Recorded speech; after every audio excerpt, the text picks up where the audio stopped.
민수기 32장 16절에서 27절입니다. 구약성경 251쪽, 252쪽에 있습니다. 민수기 32장 16절로 27절까지 한 절씩 교독하겠습니다. 민수기 32장 16절로 27절입니다. 우리 한 절씩 교독합니다. 그들이 모세에게 가까이 나와 이르되 우리가 이곳에 우리 가축을 위하여 우리를 짓고 우리 어린 아이들을 위하여 성읍을 건축하고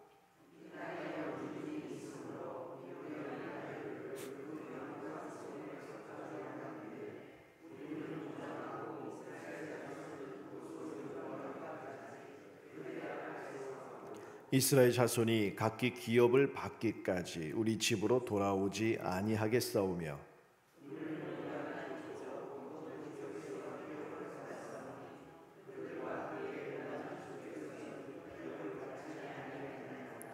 모세가 그들에게 이르되 너희가 만일 이 일을 행하여 무장하고 여호와 앞에서 가서 싸우되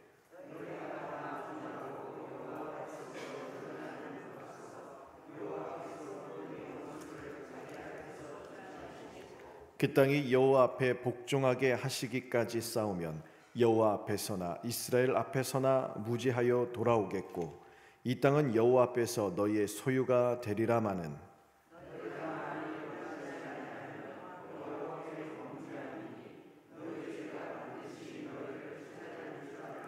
너희는 어린 아이들을 위하여 성읍을 건축하고 양을 위하여 우리를 지으라. 그리하고 너희의 입이 말한 대로 행하라.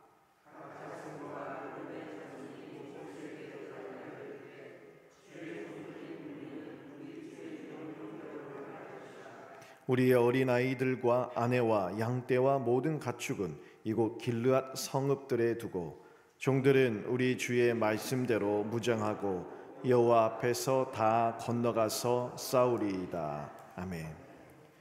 이스라엘 백성들이 지금까지 이제 가나안 땅을 향하여 진군하면서 요담강 이 동편에 있는 지역들입니다. 아모리 왕 시온, 바산 왕 옥을 치고 다음 모압을 물리치고 그리고 미디안과의 전쟁에서 승리하면서 요단강을 기준으로 동쪽에 있는 지역을 이제 차지하게 되었습니다.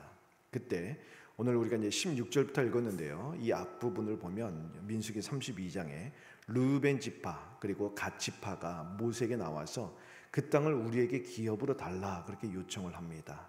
그러자 모세가 거절하죠. 왜냐하면 그것은 하나님께서 약속하신 땅이 아니에요. 하나님께서 이스라엘에게 주겠다 아브라함과 약속하신 그 땅은요 요단강 건너서 있는 서쪽에 있는 땅들입니다. 그래서 하나님의 약속의 땅이 아니거든요. 그래서 오늘 16절 이전에 보면 모세가 그들의 요청을 거절하는데 근데 오늘 본문 말씀 보시면 16절에서 19절까지 그들이 거기서 그치지 않아요. 다시 모세에게 와서 그러면 이렇게 하겠습니다. 우리가 이곳에 요단강 동편에 있는 이 지역에 우리가 거주할 곳을 찾아서 그곳에 가축들이 머물 수 있는 우리를 짓고 우리 아내와 어린아이들이 안전하게 지낼 수 있는 성읍들을 지은 후 우리가 이스라엘 백성들과 함께 요단강을 건너가겠습니다. 그리고 우리 장정들이 나가서 이 전쟁을 싸우되 다른 이스라엘 지파보다 가장 앞서 나가서 이 전쟁이 끝나고 이스라엘 지파가 다 약속의 땅을 얻을 때까지 돌아오지 않고 싸우겠습니다. 그렇게 제안을 하는 것이죠. 다른 말로 하면 협상을 하는 것이죠. 그런데 모세가요 20절에서 24절에 보니까 그들의 제안을 받아들입니다. 그러면 먼저 너희의 처자식들이 다 안전하게 지낼 수 있도록 성읍을 건축한 후에 나가서 거룩한 이 하나님의 전쟁에 앞서 나가 싸우라. 그리고 이스라엘 지파가 그 땅을 다 차지하고 돌아올 때 너희는 요단강 건너 서편에 있는 약속의 땅에 그 어떤 기업도 받지 않을 것이다. 그리고 이곳 즉 동쪽에 있는 요단강 동쪽에 있는 이 땅을 너희가 원한 대로 그것을 너희의 기업으로 삼으라. 그렇게 이야기하죠. 여기 20절에서 22절에 보면 여호와 앞에서라는 말이 무려 5번이나 반복합니다. 즉 지금 이렇게 이스라엘 백성이 아니죠. 르우벤 지파, 갓 지파가 모세와 함께 이야기 나누고 있는 것, 모세와 함께 약속을 한 것은 모세와의 약속이 아니라는 거예요. 하나님과 맺은 언약이다라는 것을 강조하는 것이죠. 그래서 25절에서 27절에 르우벤과 갓 지파가요, 모세의 말대로 하나님 앞에서 맹세하는 거예요. 우리가 먼저 우리의 가족들이 안전하게 지낼 수 있도록 성읍을 튼튼하게 건설한 후 우리가 건너가서 다른 이스라엘 지파보다 가장 앞서 나가 이 거룩한 전쟁을 치르겠습니다. 그리고 다른 이스라엘 민족들이 약속의 땅을 다 차지할 때까지 돌아오지 않고 끝나고 돌아올 때도 서쪽에서는 어떤 기업도 받지 않겠다 맹세를 하게 됐죠. 오늘 이 말씀을 이해하기 위해서는요, 민수기 32장이 시작되는 1절 말씀을 우리가 잘 살펴봐야 합니다. 32장 1절 말씀 한번 보세요. 르우벤 자손과 갓 자손은 심히 많은 가축대를 가졌더라.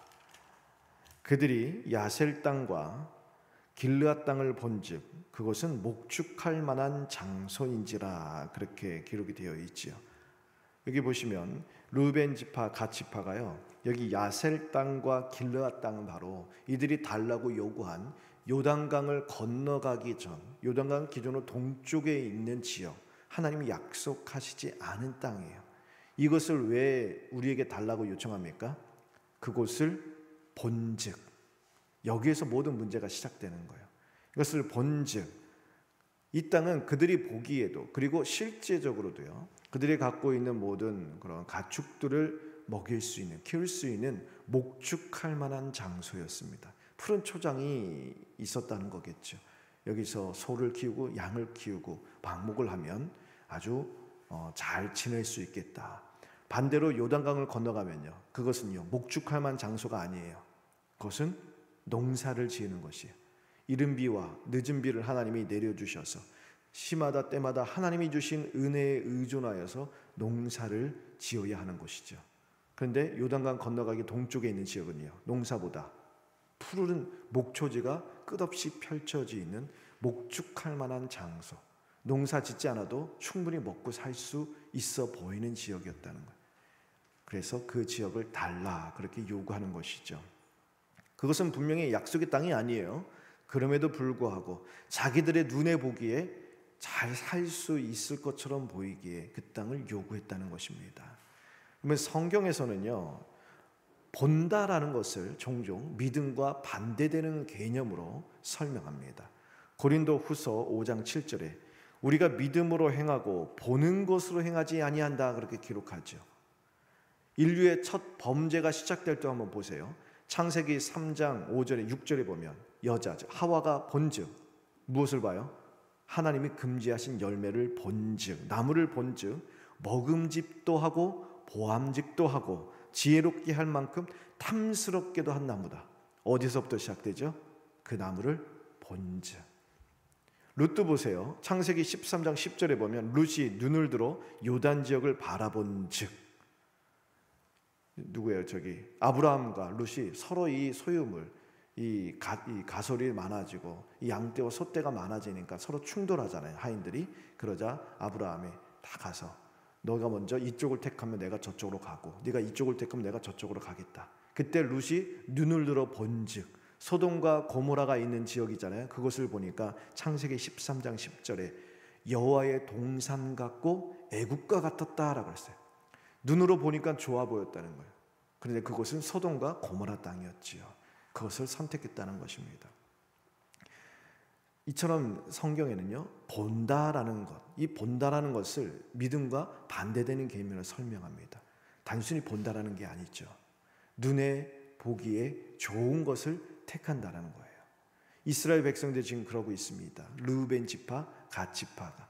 분명히 그것은요, 하나님께서 주시겠다 했던 약속의 땅이 아니에요. 그 땅은 요단강을 건너간 서쪽에 있는 땅입니다. 근데 그것을 믿음으로 바라보지 않고 목축할 만한 장소가 끝없이 펼쳐져 있는 땅을 보니 눈에 보기에 좋아 보였습니다. 자기들의 육신의 욕심을 따라 그것을 선택했다라는 것이죠. 그래서 이 앞부분에 모세가 그들을 책망했던 거예요. 그들의 제안을 거절했다는 거예요. 그것은 약속의 땅이 아니기 때문에, 그래서 그것은 죄이기 때문에, 하나님의 약속을 따라 살지 않고 자기 욕심을 따라 살아가는 곳이기 때문에 그것을 거절했던 것이죠. 그런데 중요한 것은 그 이후예요. 오늘 본문 말씀 보면 이스라엘 백성들이 다시 돌아와서 다시 제안을 합니다. 다시 협상을 합니다. 근데 뭔가 좀 많은 변화가 일어났어요. 먼저 자기들의 처자식이 안전하게 거주할 수 있는 성읍을 튼튼하게 건설한 후에 남자들을 다 건너가겠다는 것이죠. 여러분, 이 협상, 이 제안이 쉬운 일이 아닙니다. 이 가나안 정복 전쟁이 언제 끝날 것이란 기약이 없어요. 1년이 걸릴지 10년이 걸릴지 얼마나 많은 세월이 걸릴지 가늠할 수 없습니다.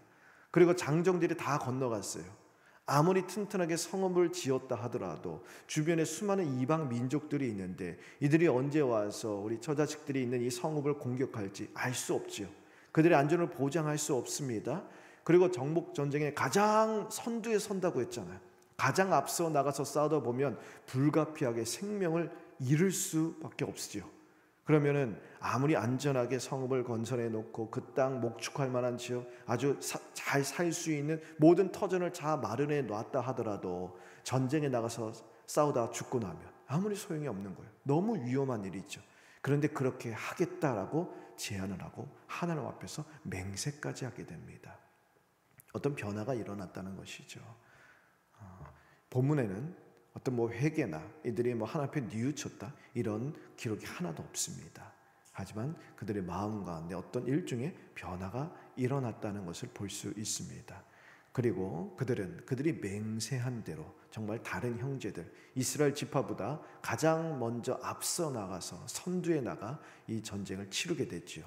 그리고 성경에 보면 6년에 걸쳐서 정복 전쟁을 치른 후 정말 그들이 모든 약속을 다 지켜 행합니다. 그리고 전쟁이 끝나고 나머지 이스라엘 백성들이 요단강 서쪽에서 기업을 받을 때 그들은 기업을 하나도 받지 않고 여호수아에게 축복을 받으며 요단강을 건너 동편으로 돌아가 그들의 기업을 소유하게 됩니다. 오늘 이야기는요, 두 지파, 르우벤 지파, 갓 지파의 이기적인 죄성에서 시작됐습니다. 그런데 결론은요, 아름답게 끝나요. 하나님께서 르우벤 그리고 갓 지파의 이기적인 그런 요구를 하나님의 무한하신 지혜와 섭리 가운데 이것을 이스라엘 영토를 확장시켜 주시는 선한 결과로 바꾸어 주셨다는 것입니다. 죄를 합력하여 선으로 역사하시고 선으로 바꾸시는 하나님의 놀라우신 역사를 보여주는 것이죠. 그렇다고 해서 죄를 가볍게 여겨서는 안 된다는 거예요. 죄가 그래도 유익이 되는구나 그렇게 생각해서는 안 된다는 것이죠. 야고보서 1장 15절에 욕심이 잉태한 즉 죄를 낳고 죄가 장성한 즉 사망을 낳느니라. 성경은 분명하게 말을 합니다. 하지만 그럼에도 불구하고 하나님께서 당신의 무한하신 지혜와 섭리 가운데 우리의 모든 이기적인 죄와 우리의 연약한 그런 이 죄의 탐욕에 물든 것조차도 바꾸어서 우리 가운데 하나님의 역사를 이루시는 선으로 바꿔주시는 이 은혜가 있다는 것을 보여주는 것이죠. 그런데 마냥 좋아할 것도 아닙니다. 왜냐하면 이들은요, 르우벤, 갓 지파는요, 자기들의 선택에 대한 대가를 지불해야 됐어요.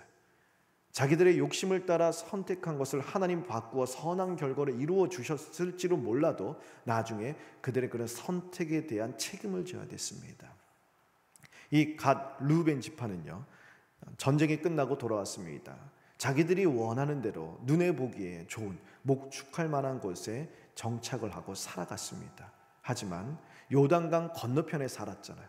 나머지 이스라엘 지파들과 따로 산 거예요. 요단강을 기준으로 그들과 교류가 끊어집니다. 물론 교류가 있었겠지만 이 마음도 멀어져요. 물론 그런 말이 있죠. 눈에서 멀어지면 마음도 멀어진다. 이스라엘 다른 지파의 언약 공동체로서의 일체성을 유지하지 못해요. 그리고 쉽게 이방 민족에게 동화되어 살아가다가 이스라엘이 멸망할 때 아수르에게 가장 먼저 포로로 붙들려갑니다. 이스라엘 지파들 중에서 가장 먼저 흔적 없이 사라져요. 성경에서 가장 먼저 사라지게 됩니다. 스스로 육신을 따라 내린 결정에 대한 대가를 지불한 셈이죠. 우리는 삶에서 어떤 결정을 내릴 때 무엇을 기준으로 삼고 있습니까? 눈에 보이는 대로, 눈에 보이는 것을 전부로 여기며 기준을 삼고 있는지, 아니면 하나님의 약속과 믿음을 바라보며 그것을 바라보는 시선에 이 영적 믿음의 시선을 따라 행하며 결정을 내리고 있는지 오늘 말씀이 우리에게 묻고 있습니다. 르우벤 지파, 갓 지파처럼 눈에 보이는 당장의 유익이나 육신의 만족을 따라 시선을 빼앗기며 결정을 내리는 것이 아니라 눈에 보이지 않을지라도 신실하게 행하시는 하나님의 손길을 믿음으로 바라보며 하나님이 우리에게 주신 그런 말씀과 약속을 따라 결정을 내리며 하루하루 살아가는 저희 모두가 되었으면 좋겠습니다. 그 은혜를 구하면서 오늘 하루도 우리 앞에 놓인 여러 가지 결정 앞에서 주님, 제가 지금 눈에 보고 있는 것, 제가 지금 가고자 하는 것, 결정을 내리고자 하는 것, 이것이 과연 하나님의 약속의 길입니까? 아니면 제 눈에만 좋게 보이는 길입니까? 그렇게 하나님께 물으며 오직 믿음으로 주님께서 인도하시는 길을 걸어 나가는 저와 여러분 되기를 간절히 축원합니다. 기도하겠습니다.